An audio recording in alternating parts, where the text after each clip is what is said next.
Hello friends and my dear students, आज एक नया चैप्टर स्टार्ट करेंगे। Concept of linear pair of equation, class 10 maths, chapter number 3। ये chapter start करने से पहले ये लिनियर पेयर ऑफ इक्वेशन का पूरा कॉन्सेप्ट आप इस क्लास में समझ लीजिए। पूरा चैप्टर आपको इजी लगने लगेगा। जब बेसिक कॉन्सेप्ट आपको क्लियर नहीं होता है तभी एक्सरसाइज में जाके आपको मैथमेटिक्स हार्ड लगता है। तो इसलिए ये पहले कॉन्सेप्ट क्लियर कर लीजिए। ये क्लास अगर आप अटेंड कर लेंगे ना, पूरा चैप्टर आपके लिए बहुत ही आसान और इजी लगने लगेगा।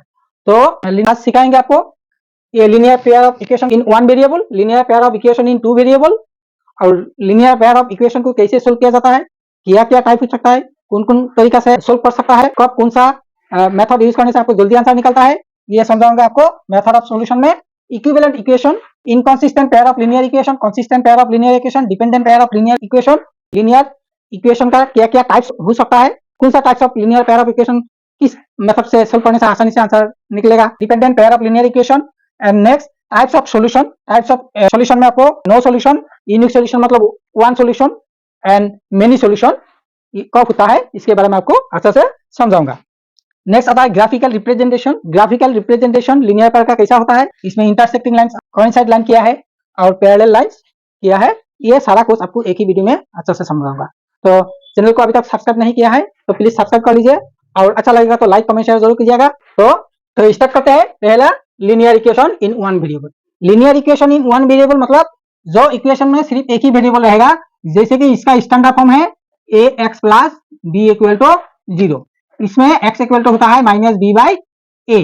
कंडीशन है a should not be 0, a 0 होना नहीं चाहिए, बी 0 हो सकता है। जैसे 3x इक्वल टू 0 लिखेंगे, ये एक लिनियर पेयर ऑफ इक्वेशन है। 3x प्लस 2 इक्वल टू 0 लिखेंगे तो भी linear pair of equation in one variable. ये कांस्टेंट टर्म भी हो भी सकता है, नहीं भी हो सकता है। इक्वेशन इन टू वेरिएबल होता है a x plus b y plus c equal to 0।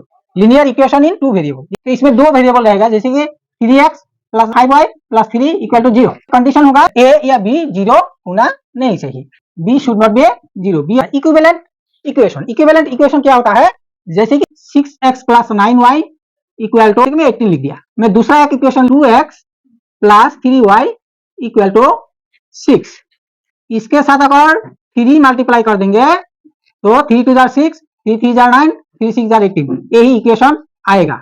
मतलब एक इक्वेशन का सिंपलेस्ट फॉर्म को ही इक्विवेलेंट इक्वेशन बोला जाता है। समझ में आ गया। मेथड ऑफ इक्वेशन में आपको आएगा नंबर 1 ग्राफिकल मेथड, नंबर 2 है एल्जेब्रिक मेथड।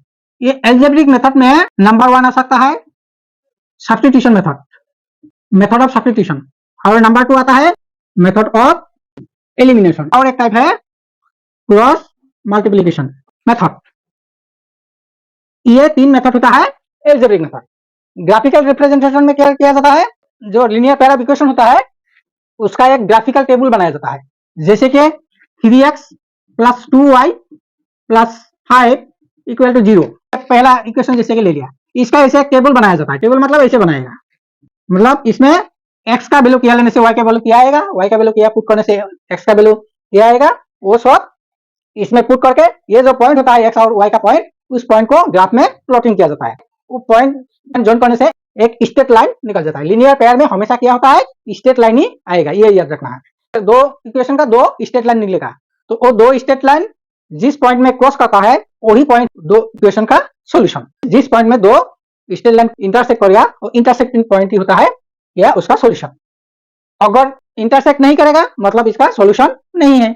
अगर एक से ज्यादा पॉइंट में इंटरसेक्ट करेगा तब मिनी सॉल्यूशन है। इसमें भी उसी तरह है, इसमें भी सॉल्यूशन एक भी निकल सकता है, मिनी सॉल्यूशन भी हो सकता है, और सॉल्यूशन नहीं भी हो सकता है। Consistent pair of equation, consistent pair होने से क्या होता है, इनकंसिस्टेंट होने से क्या होता है, डिपेंडेंट होने से क्या होता है। और टाइप्स ऑफ सॉल्यूशन में one solution, many solution, no solution आपको देखने को मिलेगा। ग्राफिकल रिप्रेजेंटेशन में भी intersecting line, coincide lines, parallel lines देखने को मिलेगा। कैसे मिलेगा, यहाँ से आपको सारा कोर्स में अच्छा से समझाता हूँ, इसमें समझ लीजिए, इसमें पूरा आपको क्लियर हो जाएगा concept. Linear pair of equation का दो इक्वेशन रहेगा, दोनों का स्टैंडर्ड फॉर्म ये है a1x plus b1y plus c1 equal to 0, a2x plus b2y plus c2 equal to 0। ये प्लस माइनस चेंज हो सकता है, लेकिन इसी टाइप में राइट साइड में हमेशा 0 करके रखना है। जब दो लिनियर पेयर ऑफ इक्वेशन लेंगे, ग्राफ में कैसे होगा, एल्जेब्रिक मेथड में कैसे होगा, इक्वेशन का टाइप क्या होगा, सारा कुछ आपको यही पर पता चल जाएगा। जैसे कि मैं one pair of linear equation ये ले लिया, इसमें a1 बाई a2 मतलब ये पहला दो का डिवीजन, इसमें 5/7 होगा, इसमें 7/5 होगा, और इसमें क्या होगा -50/-46। आप इसको सिंप्लीफाई करके लिखिए, 2 से ये 23 हो जाएगा, ये माइनस माइनस तो कैंसिल जाएगा, ये 25, मतलब इसका लोएस्ट फॉर्म में लिखिए। तो इसमें से क्या पता चल गया, ये पहला दो इक्वल नहीं है, a1/a2 is not equal to b1/b2। अगर इस टाइप में आता है इस इक्वेशन, इस टाइप का इक्वेशन जब ग्राफ में ड्रॉ करेंगे आप, जैसे कि ए बी और सी डी दो ग्राफ का दो लाइन है, वो कहीं ना कहीं कट जाएगा इंटरसेक्टर का, जैसे कि इंटरसेक्टिंग पॉइंट पी, ये पी पॉइंट का जो कोऑर्डिनेट्स होगा वही होगा इसका सॉल्यूशन। यहाँ से 4 है और यहाँ से जैसे कि 3 है, तो ये होगा आपका 4 और 3 होगा इसका सॉल्यूशन। तो मतलब यही है, जब ग्राफ में ड्रॉ करेंगे इंटरसेक्ट करेगा। अब क्या होता है, एल्जेब्रिक मेथड में यूनिक सॉल्यूशन, इसका एक ही सॉल्यूशन होता है। ग्राफ में ड्रॉ करने से भी एक ही सॉल्यूशन आएगा, ये मतलब सॉल्यूशन है, तो सॉल्यूशन एक ही आएगा। और इस टाइप का इक्वेशन को बोला जाता है कंसिस्टेंट इक्वेशन। इसको ग्राफ में भी कर सकता है, आप एल्जेब्रिक मेथड में भी कर सकता है, दोनों प्रोसेस में करने से ये सॉल्यूशन एक ही निकलेगा। इस टाइप का इक्वेशन को बोला जाता है consistent type of equation. Next, ये दो इक्वेशन ले लीजिए, इसका डिवीजन करने से हाफ होगा, 2 से 4 2 टाइम्स होगा, हाफ होगा। ये भी इसका 1 है, इसका 2 है, ये भी हाफ होगा। इसको कैंसिल करने से 0 0 कैंसिल, 16 को काटेगा तो 8, 2 से 30 को कैंसिल करने से 15, माइनस माइनस कैंसिल जाएगा। तो इसका लोएस्ट टर्म में आपको निकाल के देखना है। तो इसमें पता चल गया क्या, पहला दो इक्वल है और लास्ट का इक्वल नहीं है। तो a1/a2 equal to b1/b2 not equal to c1/c2 जब होगा, तब अगर इसको ग्राफ में ड्रॉ करेंगे, दो लाइंस का दो ग्राफ, तो अब ये दोनों लाइन इसे पैरेलल हो जाएगा, मतलब कहीं इंटरसेक्ट नहीं करेगा। अगर कहीं इंटरसेक्ट ही नहीं करेगा तो उसका पॉइंट ऑफ इंटरसेक्शन नहीं निकलेगा, मतलब इसका सॉल्यूशन नहीं निकलेगा, इसलिए इसका सॉल्यूशन नहीं है, नो सॉल्यूशन। एल्जेब्रिक मेथड में करने से भी सॉल्यूशन नहीं निकलेगा। एल्जेब्रिक मेथड में 3 टाइप्स का मेथड है, जैसे कि सब्स्टिट्यूशन, एलिमिनेशन और क्रॉस मल्टीप्लिकेशन। जो भी मेथड में आप करेंगे सॉल्यूशन इसका नहीं निकलेगा। और इस टाइप का इक्वेशन होता है इनकंसिस्टेंट इक्वेशन, ये इक्वेशन का टाइप है। नेक्स्ट आता है 3 में x + y - 5 = 0 ले लिया मैं, और 2x + 2y - 10 एक ले लिया।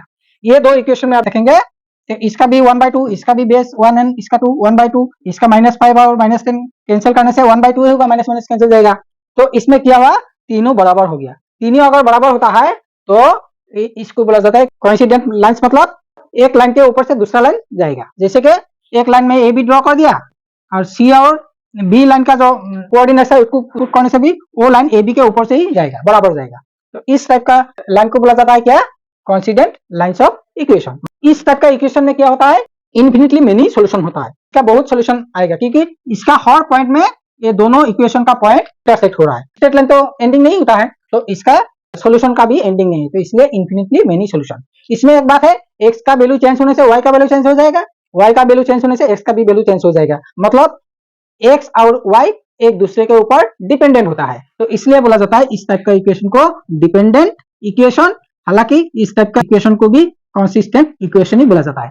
कंसिस्टेंट इक्वेशन किसको बोला जाता है, जो लीनियर पेयर ऑफ इक्वेशन का सॉल्यूशन होता है वही कंसिस्टेंट है, जिसका सॉल्यूशन नहीं है इनकंसिस्टेंट है। तो इसका तो सॉल्यूशन है, मतलब एक से ज्यादा है, मेनी सॉल्यूशन है, तो सॉल्यूशन होने से ही कंसिस्टेंट हो जाता है। तो consistent, inconsistent, dependent, infinitely many solution, no solution, unique solution, intersecting line, parallel lines, coincident lines. इस वर्ड को अच्छा से आपको समझना है, क्योंकि इसी में से सारा एमसीक्यू क्वेश्चन पूछा जाता है। ये जिसका क्लियर नहीं है उसका एमसीक्यू क्यों करेक्ट नहीं होगा, एमसीक्यू में उसका प्रॉब्लम होगा ही। तो आप ऐसे बोल सकता है, ये दो equation consistent, dependent and consistent type का इक्वेशन है, कंसिस्टेंट बट डिपेंडेंट इक्वेशन है। अगर समझ में अभी तक नहीं है प्लीज कमेंट कीजिए, कमेंट में भी मैं आंसर देता हूँ। फ्रेंड्स को भी आप शेयर कीजिए, चैनल को सब्सक्राइब नहीं किया तो प्लीज सब्सक्राइब कर लीजिए, क्योंकि बहुत मेहनत लगता है एक वीडियो बनाने में, आप लोगों के लिए बना रहा हूँ। मेरे चैनल में आप जस्ट सब्सक्राइब कर लीजिए और अनलिमिटेड मैथ्स आप सीख लीजिए। इसमें कोई ज्वाइन करने का जरूरत नहीं है। एकेडमिक मैथ्स का हर चैप्टर, हर सम, हर कॉन्सेप्ट आपको सीरियली आपको दिखाऊंगा, एक वीडियो के बाद एक वीडियो आपको सीरियली कंसिस्टेंट मिलेगा। तो इसलिए सब्सक्राइब कर लीजिए और लाइक कमेंट शेयर जरूर करना। तो आज के लिए इतना ही, थैंक यू वेरी मच।